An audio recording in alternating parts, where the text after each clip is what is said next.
Yes, he kept them up, of course, on the final day of last season. They've dropped into the bottom three for the first time this season today. 2 points from 24. Liverpool away next at Anfield.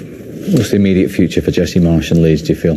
We've got to find a different way of playing. It's almost like there was the whole Bielsa where they man mark all over the pitch, and they almost revert back to type when you watch Leeds now, where they can't just get back together 5-10 minutes, get back into shape, be hard to play against. It's like one of them will then trigger a cam, will go and try and win the ball back, and they go as individuals. And when you play against top teams, or anyone in the Premier League for that matter, they'll just pick you apart, 2-3 passes and they're through you. And that seems to be happening to Leeds week on week. He needs to just find a different way of playing, whether it goes 4-4-2 or whatever he wants to do, but just stay in shape and be compact. Now, it might not be pretty to watch, but at least it might start getting him results. You look at Steve Cooper, for instance, who's had to change up what they do. He doesn't particularly want to play that way, but if it's going to mean them start getting points on the board and they're going to start to move up the league, then that's what he's going to have to do. But right now, anyone in the division is going to play against Leeds because they just go in 2s and 3s, and there's pretty much gaps everywhere. Yeah. So we've got 4 Premier League clubs without the manager at the moment. He's got 2 points from 24. The inevitable questions are going to be asked. Yeah, of course. And he's no fool. He knows that's coming. You've got asked one there, and I think he'll know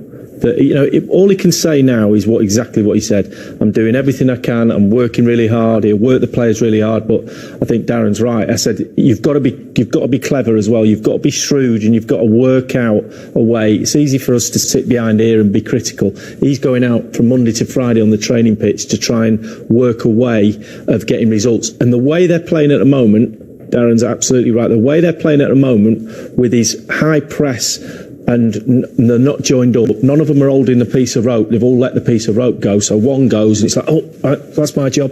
And how many times we saw today they had breakaways with nobody in the Leeds defensive half because they pushed up so high from set pieces, and people were just running through on goal. And it was like, hang on a minute, somebody. Cooper's playing. There's experienced players who can say, Ayling, hang on, let's just. But because they've come from a background of Bielsa, which is man to man, that's in their default mechanism. So when if things are going all over the place, you kind of revert back to, actually, this is what we do. I've got to go tight on him. No, just sit. As he said, just sit as a 4, sit with protection and go, do you know what? We've got some good players. Rafinha, we've got players who can hurt the opposition. So stay in a shape. Don't have to win the ball back all the time. Everybody's fixated with winning the ball back all the time. Let the opposition give it back to you and then do something. You can't win the ball all the time high up the pitch and then get goals, because if you're not good enough at the back, which Leeds are not, and they're not together enough, you'll just get hurt every week.